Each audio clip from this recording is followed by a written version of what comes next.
الحمد لله نحمده ونستعينه ونستغفره ونؤمن به ونتوكل عليه ونعوذ بالله من شرور أنفسنا من يهده الله فلا مضل له ومن يضلله فلا هادي له وأشهد أن لا إله إلا الله وحده لا شريك له وأشهد أن سيدنا وسندنا ومولانا محمدا عبده ورسوله أما بعد فأعوذ بالله من الشيطان الرجيم بسم الله الرحمن الرحيم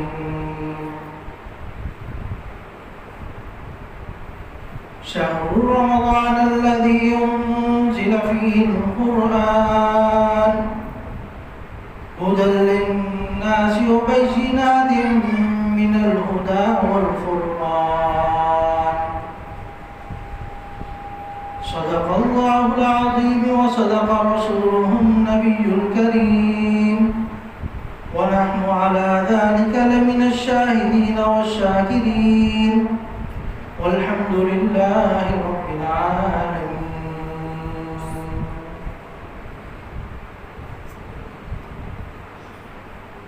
میرے دوستوں، ساتھیوں، بزرگوں، اللہ رب العزت نے انسان کو ایک اشرف اور مکرم بنایا ہے. اس میں نیکی، بدی، اچھے کام، برے کام، نیک نیتی، بددیانتی اور اس طرح کی تمام چیزیں وہ ایک انسان کے اندر موجود ہوتی ہیں. نیک اعمال کا جذبہ بھی ہوتا ہے اور برائیوں کی طرف رغبت بھی ہوتی ہے. عبادات کی طرف بھی آتا ہے، گناہوں کی طرف بھی جاتا ہے. اللہ کا ڈر اور خوف بھی اس کے اندر ہوتا ہے، لیکن اس کے باوجود سود، کسی کا حق دبا بھی لیتا ہے. سود جیسے معاملات میں پڑ جاتا ہے، حرام کام میں پڑ جاتا ہے، لیکن حلال کی طلب بھی رکھتا ہے. تو ایک انسان میں اللہ رب العزت نے یہ تمام چیزیں ڈال دی ہیں. اب اس کا عمل اس کو لے کر جائے گا کہ وہ نیکی والے راستے پر ہے یا بدی والے راستے پر ہے.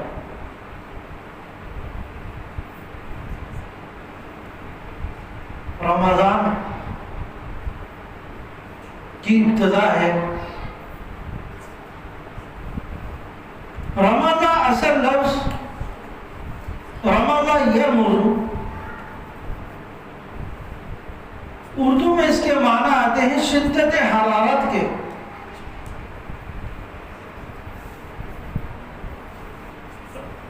اور جس کی آج کل موسم بھی وہی چل رہا ہے، تو جیسا نام رکھا گیا تھا ویسا ہی موسم بھی آ رہا ہے. رمضان جلا دینے والا،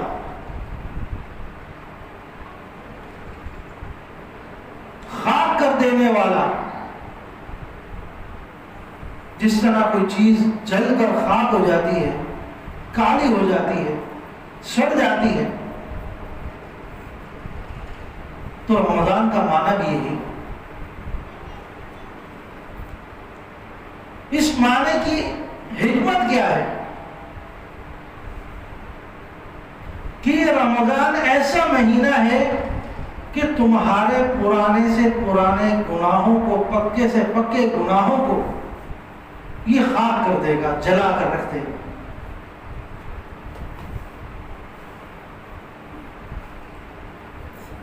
وہ تمہیں قوت ملے گی اس رمضان میں جو بقیہ ایام میں شاید نہ مل سکے۔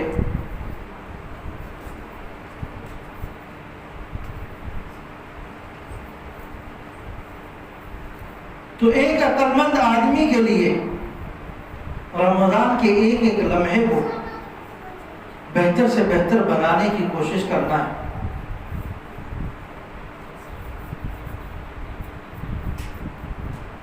رمضان پورا کا پورا ایک عبادت کا مہینہ ہے، جیسے میں نے آپ حضرات کے سامنے تلاوت کی، شہر رمضان الذی انزل فیہ القرآن۔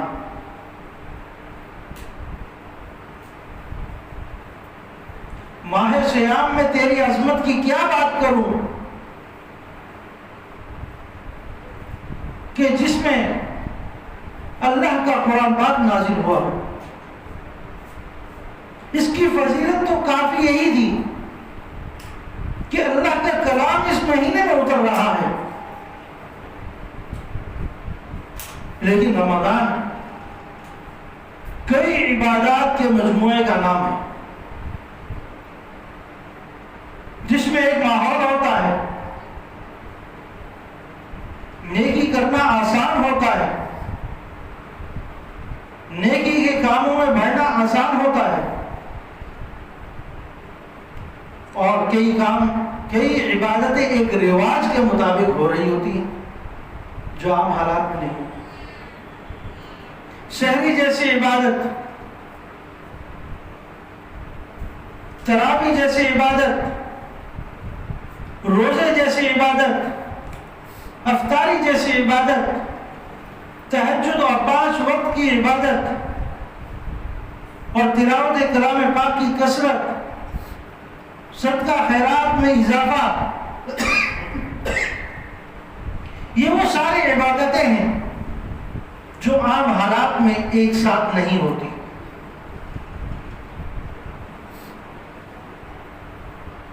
پورا مہینہ بے در پہ روزے رکھنا کوئی بھی پورے 11 مہینوں میں نہیں رکھتا۔ یہ رمضان المبارک کی فضیلت ہے، اس کی برکت ہے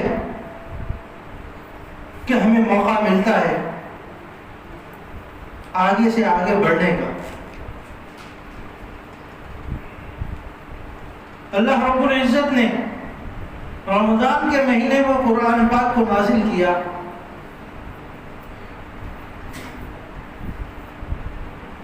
احادیث میں آتا ہے حضرت جبرائیل علیہ السلام آپ علیہ السلام کے ساتھ آ کر قرآن کا دور کیا کرتے تھے، جس طرح حفاظ تراویح میں پڑھتے ہیں ہر مسجد میں۔ اب تو الحمدللہ اتنی تعداد حافظوں کی ہو گئی ہے کہ کوئی شادی ہال، کوئی گھروں کی چھتوں پر، کوئی میدان میں، کئی جگہ تو ایک مسجد کے اندر 4 5 جماعتیں ہو رہی ہیں، کہیں 15 روزہ، کہیں 10 روزہ۔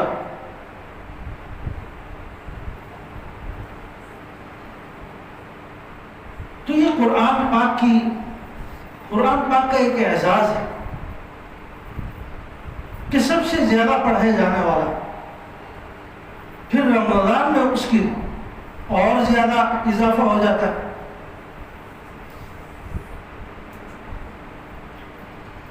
تو بزرگ حضرات کہتے ہیں، اللہ والے کہتے ہیں کہ ہر شخص جو حافظ نہیں ہے، ایک عام آدمی ہے، تو اس کے لیے ضروری ہے کہ وہ رمضان المبارک میں 2 قرآن ختم کرے۔ ایک قرآن پاک تو وہ تراویح کے اندر تراویح سن کر ختم کر لے گا، اور دوسرا وہ تلاوت کر کے ختم کرے گا۔ کم سے کم تعداد یہ بتائیے کہ 2 قرآن آپ کے ہونے چاہیے.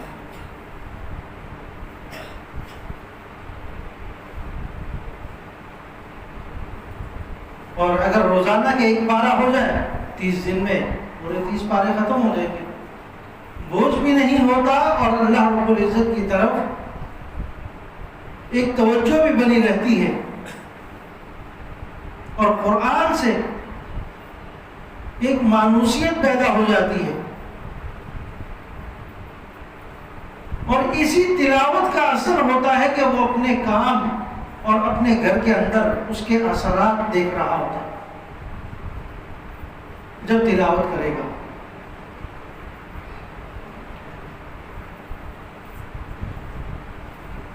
میں عرض کر رہا تھا کہ رمضان المبارک اللہ رب العزت نے کئی عبادات کے مجموعے کو ایک ساتھ جمع کر دیا. رمضان کئی عبادات کے مجموعے کا نام ہے.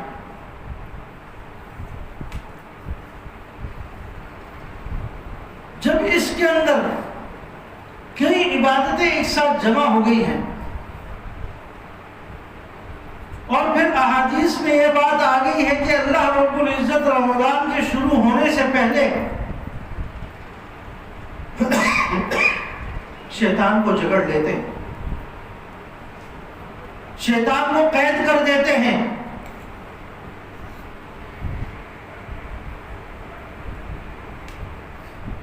وہ جو آپ کے دل کو خراب کرتا ہے, آپ کو غلط چیز کی طرف رغبت دلاتا ہے, اس چیز سے اللہ رب العزت آپ کو بچا لیتے ہیں.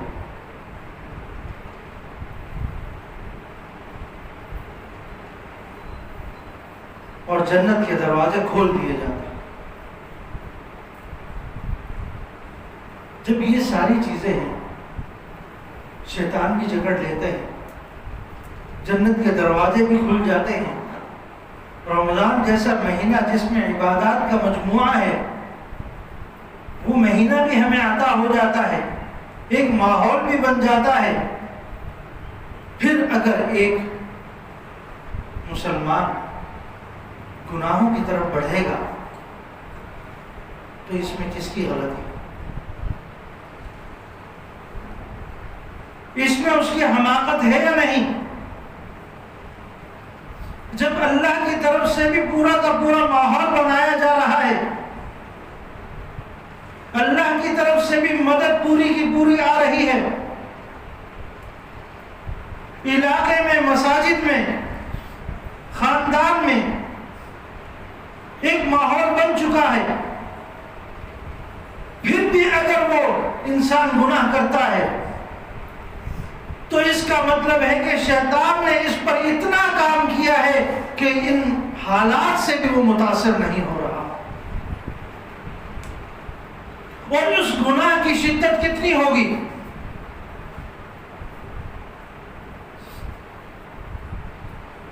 آپ اپنے علاقے میں, اپنے گھر میں کوئی گناہ کریں, شاید اللہ رب العزت کی طرف سے وہ پکڑ نہ ہو, لیکن وہی گناہ جا کر حرم میں کریں, کیا دونوں برابر ہوں گے؟ جگہ کی وجہ سے, زمانے کی وجہ سے, وقت کی وجہ سے اس کی حرمت میں اضافہ ہو جاتا ہے, اس گناہ میں اضافہ ہو جاتا ہے. حدیث میں آتا ہے اگر کوئی شخص آپ سے جھگڑا کر رہا ہے اور آپ روزے سے ہیں تو اس کو کہہ دیں کہ بھائی میرا روزہ ہے. حدیث کے الفاظ ہے, بھائی میرا روزہ ہے, میں تمہارے ساتھ لڑنا نہیں چاہتا, میں اپنے روزے کو خراب نہیں کرنا چاہتا. یہ کیوں بتایا گیا کہ اس شخص کو یہ کہہ دیا جائے بھائی میں روزے سے ہوں, میں لڑ سکتا ہوں, تمہاری بات کا جواب دے سکتا ہوں, اگر تم نے مجھے گالی دی ہے تو میں بھی دے سکتا ہوں, لیکن میرا دین مجھے روکتا ہے کہ میں رمضان کی حالت, روزے کی حالت میں ہوں.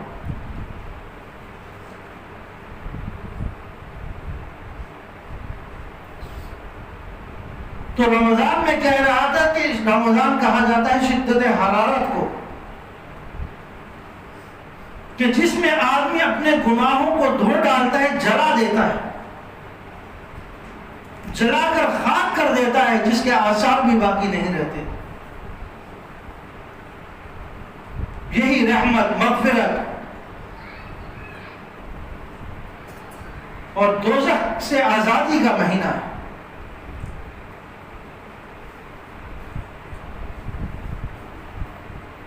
جب اللہ رب العزت کی طرف سے ایک صدقے پر 10 کے برابر اجر ملے، 70 کے برابر اجر ملے، ایک نفل نماز کا درجہ فرض کے برابر کر دیا جائے، اور ایک فرض کو کئی گنا بڑھا کر اس کا جو ثواب دیا جائے، تو اسی طرح گناہ پر بھی ہوگا۔ پہلے ایک گناہ کرتے تھے، آج ایک کرو گے تو وہ 10 کے برابر ہوگا۔ پہلے ایک کرتے تھے، ایک شمار ہوتا تھا، رمضان المبارک میں ایک کرو گے تو 10 شمار، ایک کرو گے تو 70 شمار ہوں گے۔ جس طرح عبادات کو بڑھا دیا، عبادات کے اجر اور ثواب کو بڑھا دیا، اسی طرح جو ان عبادات کو پامال کرے گا، ان کی حرمت کا خیال نہیں رکھے گا، تو اس کو عذاب بھی اسی طریقے سے ملے گا۔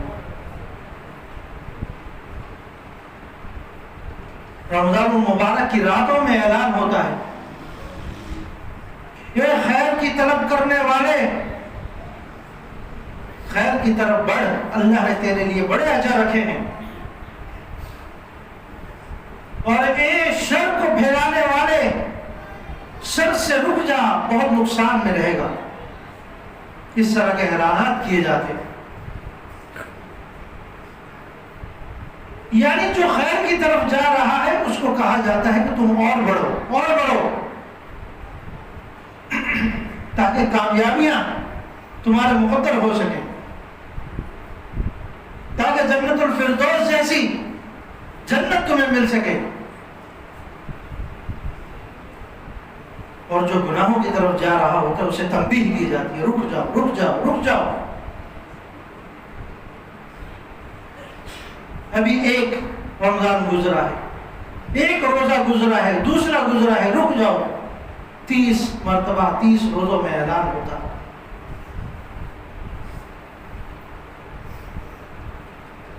اگر وہ آخری دن بھی رک جاتا ہے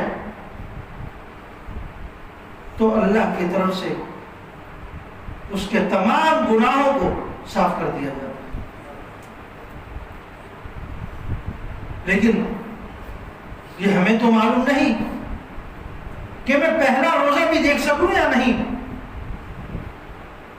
تو میرے لیے یہی دن، یہی لمحہ آخری لمحہ ہے، میں اس لمحے کو درست کر لوں۔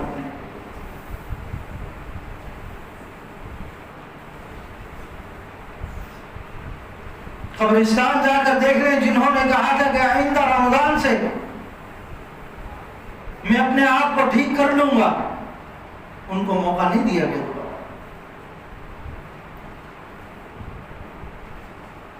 کئی لوگ کہتے ہیں کہ میں ایک مرتبہ حج کر کے آ جاؤں پھر میں صحیح ہو جاؤں گا۔ وہ بدبخت، تجھے حج کا موقع بھی ملے یہ بھی امید ہے، یا اس سے پہلے ہی تو چلا جائے؟ تو حج کا انتظار کر رہا ہے، میں حج کر کے آؤں گا تو داڑھی رکھوں گا، اس سے پہلے نہیں رکھوں گا۔ کتنی خطرناک بات ہے۔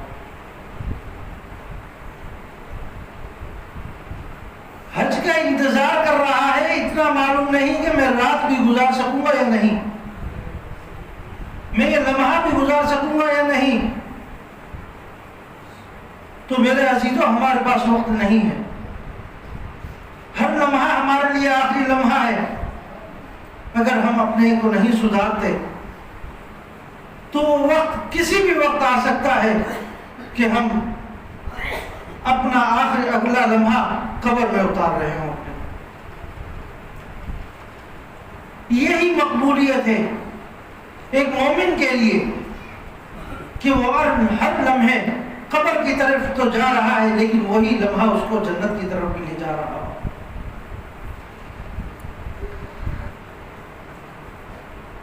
آج ہم نے اسی چیز کو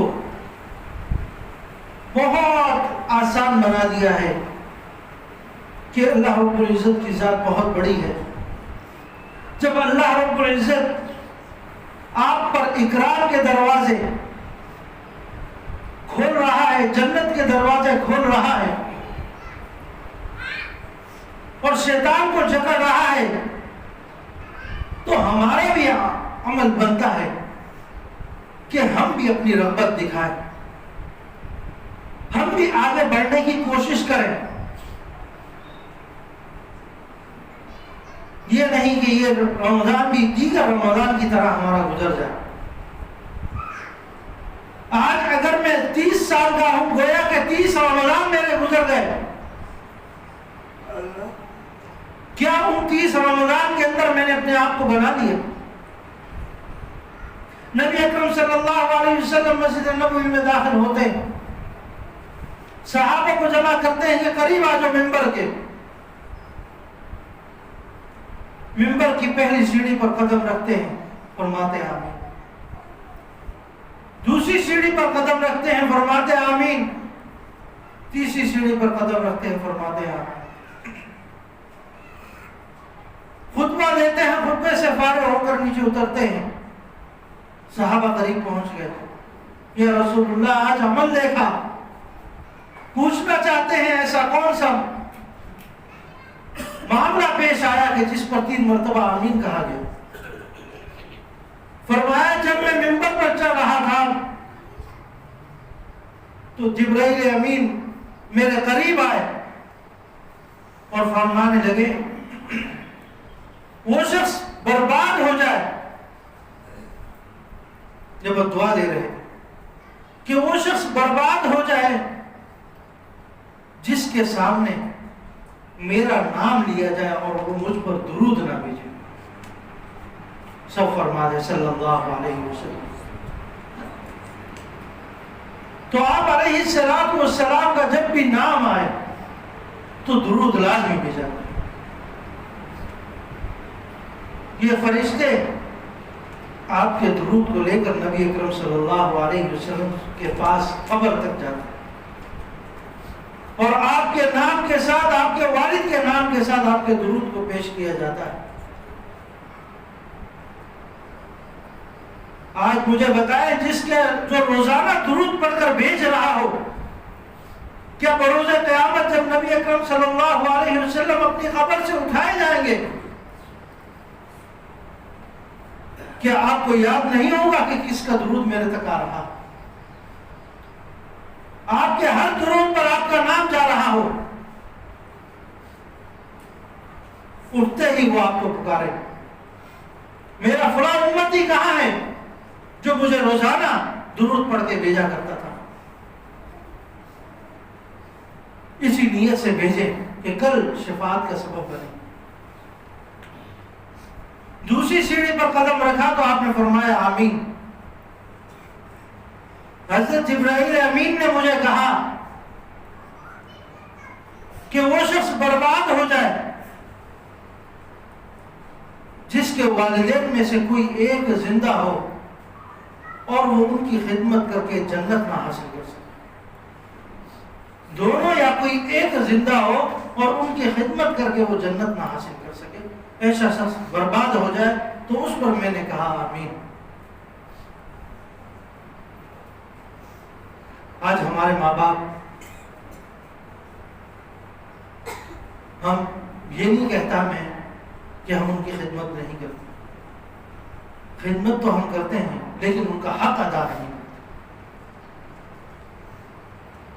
جو ان کا حق ہے اس کو پورا کرنے کی کوشش کریں. کئی واقعات آتے ہیں، اپنی ماں کو، اپنے باپ کو کئی میل حج کے لیے لے کر گیا، اپنے کندھے پر بٹھا کر نبی اکرم صلی اللہ علیہ وسلم کے پاس آتا ہے، میں نے اس طریقے سے اپنے والد کو اپنی والدہ کو حج کرایا کہ 100 میل 150 میل میں ان کو اپنے کندھے پر بٹھا کر چلاتا رہا. تو آپ علیہ السلام جواب دیتے ہیں کہ تو نے اپنی ماں کے ایک گھونٹ دودھ کا بھی حق ادا نہیں کیا.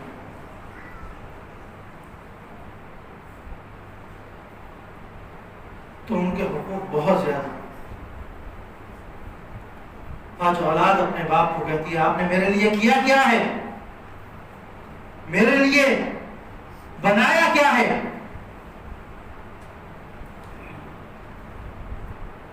تو بروز قیامت اس جملے کا جواب جو دینا پڑے گا وہ بہت سخت ہوگا. وہ کچھ نہیں کر سکے, تو ان کے لیے کچھ کر دے. تجھے بھی تو جنت کی ضرورت ہے, تجھے بھی تو آخرت بنانی ہے اپنی. ان کے پاس جو تھا وہ تیرے لیے کر چکے. تجھے 20 سال 25 سال 30 سال کا بڑا کر دیا, اس سے زیادہ وہ کیا کرے. تجھے پڑھا لکھا دیا, اس سے زیادہ وہ کیا کرے.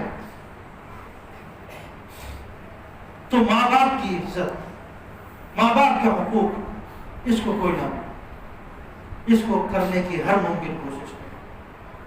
حضرت جبرائیل امین نے بد دعا کی ہے اور آپ نے اس پر آمین کہا ہے. اس دعا کی قبولیت میں کوئی شک باقی نہیں رہتا. تو ہر بندہ اس میں شریک ہو جائے گا جو اپنے ماں باپ کی عزت نہیں کرتا.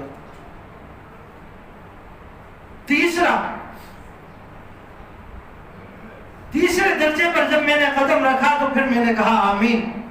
جبرائیل امین نے کہا کہ کسی شخص کو اس کی زندگی میں ایک مرتبہ رمضان المبارک ملے اور وہ اپنی بخشش نہ کروا سکے تو ایسے شخص بھی برباد ہو جائے. تو آپ نے کہا آمین. کتنی بڑی بات. آج میں 30 سال کا 40 سال کا 50 سال کا ہو چکا ہوں. گویا کہ 50 رمضان المبارک میری زندگی میں گزر گئے. اگر بچپن ہے کہ 5-10 سال نکال دیں تو ایک 50 سال والے شخص کے پاس بھی 40 رمضان المبارک گزر گئے. کیا وہ اس میں اپنی بخشش نہیں کروا سکتے؟ حدیث میں صرف ایک رمضان آیا ہے, ایک رمضان اس کو مل گیا, وہ اپنی بخشش نہ کروا سکا, ایسا سب برباد ہو جائے. آپ نے کہا آمین. تو میرے عزیزو یہ آخری لمحہ ہے ہمارے لیے.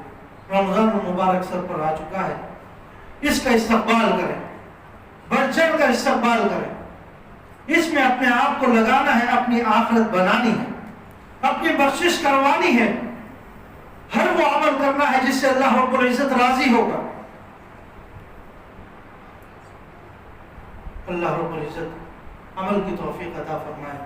وما علینا الا البلاغ.